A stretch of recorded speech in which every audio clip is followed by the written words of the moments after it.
Assalamualaikum warahmatullahi wabarakatuh. Berjumpa kembali dengan saya di Wardan Channel. Pada video kali ini saya ingin menjelaskan terkait dengan ruang lingkup penelitian pendidikan. Seperti apa penjelasannya? Simak setelah ini.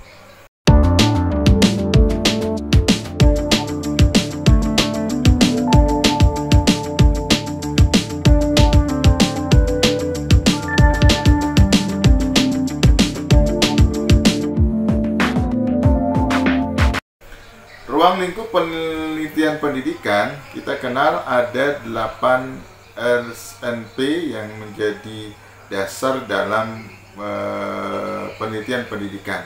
Yang pertama adalah tentu standar isi. Nah, standar isi ini bisa menjadi satu bisa menjadi satu acuan kita di dalam proses riset itu. Standar isi itu berkaitan dengan kurikulumnya, terkait dengan penerapan kurikulumnya, kebijakan kurikulumnya, kemudian juga berkaitan dengan tentu proses perencanaan kurikulumnya.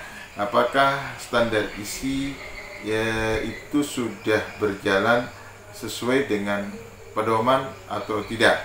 Jangan-jangan standar isi itu tidak dijalankan dengan baik. Jangan-jangan standar isi itu tidak dijalankan sesuai dengan prosedur yang berlaku. Maka ini bisa menjadi satu area yang bisa kemudian kita lakukan riset. Tinggal bagaimana kejelian kita di dalam melakukan riset terkait dengan standar isi itu.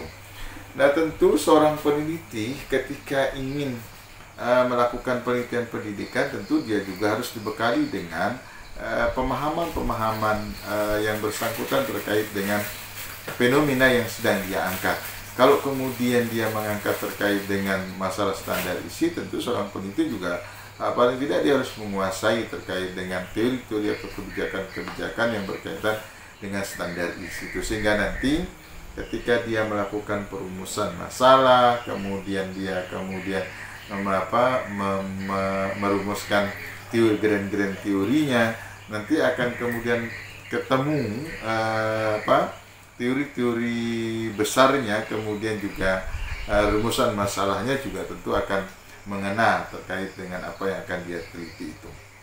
Itu yang pertama. Kemudian ruang lingkup penelitian pendidikan yang kedua itu adalah kita kenal dengan standar proses. Nah, standar proses itu berkaitan dengan perencanaan pembelajaran. Tentu guru sebagai garda terdepan dalam proses pembelajaran punya tanggung jawab yang besar terhadap perencanaan pembelajaran itu. Guru menjadi ujung tombak dalam menyampaikan nyulit di kelas, di ruang ruang belajar itu. Guru menjadi menjadi satu sosok yang kemudian dianggap mulia, sehingga tentu guru dalam proses menyampaikan nyulit itu tentu dia juga harus menguasai berbagai macam kompetensi, baik itu kompetensi pedagogiknya, kemudian kompetensi profesionalnya, kompetensi kepribadiannya, dan kompetensi sosialnya, hingga dalam proses penyampaian pembelajaran itu juga sesuai dengan kompetensi yang dia miliki. Nah, dalam standar proses itu kewajiban guru adalah tentu membuat perencanaan pembelajaran berkaitan dengan RPP, silabus, kemudian Prota, Promes, KKM, dan hal-hal yang berkaitan dengan proses pembelajaran itu. Nah, ranah itu bisa menjadi dikulik oleh seorang peneliti ingin melihat terkait dengan standar proses itu, bagaimana dampak perencanaan pembelajaran guru terhadap kesiapan guru dalam mengajar. Ini menjadi salah satu contoh fenomena yang kemudian bisa dikulik. Ketika kemudian hasil risetnya mengatakan bahwa guru yang tidak baik membuat perencanaan tentu akan mengalami kesulitan di dalam proses pembelajaran. Maka standar proses ini bisa menjadi satu area dalam proses penelitian pendidikan yang bisa kita lakukan. Kemudian yang ketiga, ruang lingkup penelitian pendidikan yang ketiga itu adalah standar kompetensi lulusan, ketercapaian kompetensi inti.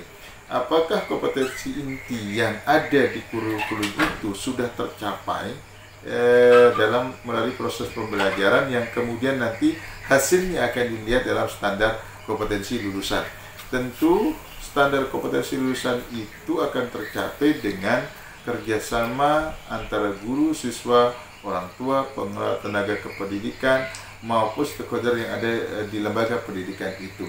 Nah, dalam proses ketercapaian standar kompetensi itu nanti kemudian akan dilihat sisi mana persoalan yang menjadi faktor utama kenapa kemudian kompetensi inti itu tidak tercapai, sehingga nanti standar kompetensi lulusan itu tidak memuaskan, tidak sesuai dengan perencanaan yang dilakukan oleh lembaga pendidikan itu. Nah, di dalam proses standar kompetensi lulusan itu tentu juga sekolah dalam ini tentu membuat rumusan terkait dengan ketuntutan minimal yang harus dicapai oleh siswa itu sendiri. Maka ketika ketuntutan minimal itu tidak tercapai, berarti ada persoalan di dalam proses pembelajaran itu yang tidak tercapai, sehingga standar kompetensi lulusan itu juga tidak tercapai. Nah, itu yang ketiga, ruang lingkup penelitian pendidikan. Kemudian ruang lingkup penelitian pendidikan yang keempat itu adalah standar pendidik dan tenaga kependidikan. Maka pendidik dan tenaga kependidikan menjadi komponen yang terpenting di dalam lembaga pendidikan. Dua-duanya perlu berkolaborasi dalam menyukseskan proses pembelajaran di lembaga pendidikan itu sendiri. Tentu kalau kita berbicara tentang kompetensi pendidik, kita akan berbicara tentang 4 kompetensi standar UNESCO yang distandarkan, misalnya kompetensi kepribadiannya, kompetensi sosialnya, kompetensi pedagogiknya, kompetensi profesionalnya. Ketika kemudian guru itu tidak memiliki 4 kompetensi yang standar UNESCO tadi, tentu akan menjadi persoalan bagi guru itu. Misalnya guru tidak kompeten dalam kompetensi pedagogik. Bagaimana kemudian dia akan menyampaikan pembelajaran sementara guru itu tidak memiliki kemampuan dalam cara menyampaikan proses pembelajaran. Artinya guru harus kaya dengan metode, guru harus kaya dengan media proses pembelajaran.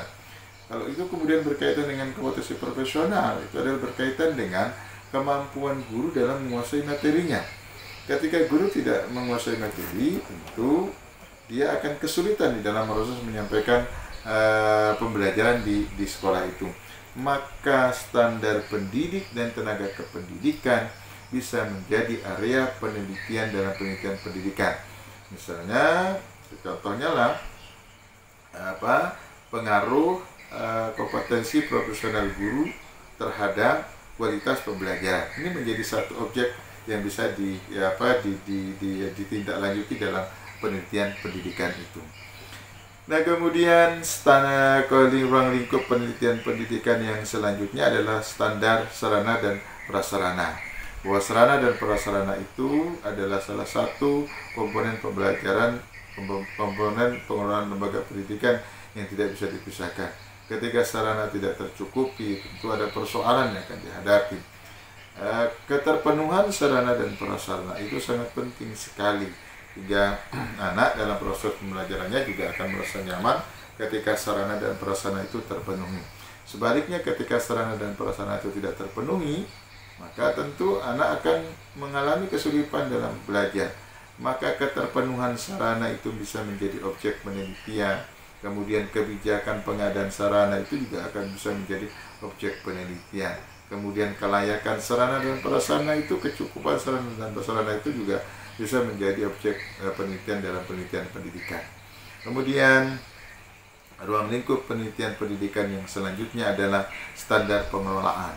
Nah, standar pengelolaan itu kita berbicara tentang bagaimana lembaga pendidikan membuat perencanaan yang baik terhadap program-program yang akan dia laksanakan. Tentu dalam proses perencanaan itu, kepala sekolah dalam hal ada leader, tentu harus membuat perencanaan jangka pendek, jangka menengah, jangka panjang. Apakah perencanaan jangka pendek, jangka menengah, jangka panjang itu sudah dibuat sesuai dengan prosedur yang berlaku dalam kaidah pembuatan perencanaan. Juga standar pengelolaan itu berkaitan dengan pelaksanaan. Apakah pelaksanaan dari proses pengelolaan lembaga pendidikan itu sudah sesuai dengan standar atau prosedur dalam proses pelaksanaan yang ada di dalam kaidah-kaidah pelaksanaan, misalnya pelaksanaan pengelolaan keuangannya, kemudian pengelolaan kurikulumnya, pengelolaan tenaga pendidikannya, dan pengelolaan yang lainnya. Kemudian juga berkaitan dengan standar pengelolaan itu adalah berkaitan dengan pengawasan. Apakah pengawasan, pembelajaran, pengawasan lembaga pendidikan itu dilakukan sesuai dengan prosedur yang berlaku. Juga yang berkaitan dengan standar pengelolaan itu adalah kepemimpinan dan manajemen informasi. Kepemimpinan itu penting sekali. Ada kepala sekolah yang kemudian menggunakan gaya kepemimpinan otoriter, atau menggunakan gaya kepemimpinan demokratis, atau gaya kepemimpinan expired, dan gaya kepemimpinan yang lainnya. Ini penting untuk kemudian bisa dikulik, bisa dilakukan riset di dalam standar pengelolaan itu. Kemudian ruang lingkup penelitian-pendidikan yang selanjutnya adalah standar pembiayaan. Standar pembiayaan itu berkaitan dengan budgeting yang dilakukan. Berbicara tentang pembiayaan itu kita tidak bisa keluar dari konteks budgetingnya. Karena itu dalam proses pengelolaan keuangannya, apakah sudah dilakukan sesuai dengan prosedur yang berlaku atau tidak. Apakah dana-dana yang didapatkan, baik dana hibah maupun dana-dana dari masyarakat, dana-dana dari orang tua, itu bisa dikelola dengan baik, sehingga nanti peruntukan dana itu sesuai dengan alokasi penganggarannya yang ada. Kemudian ruang lingkup pendidikan yang terakhir itu adalah standar penilaian pendidikan. Standar penilaian pendidikan itu harus dilihat apakah guru itu melakukan penelitian sesuai prosedur atau tidak, atau jangan-jangan guru melakukan penelitian secara serampangan.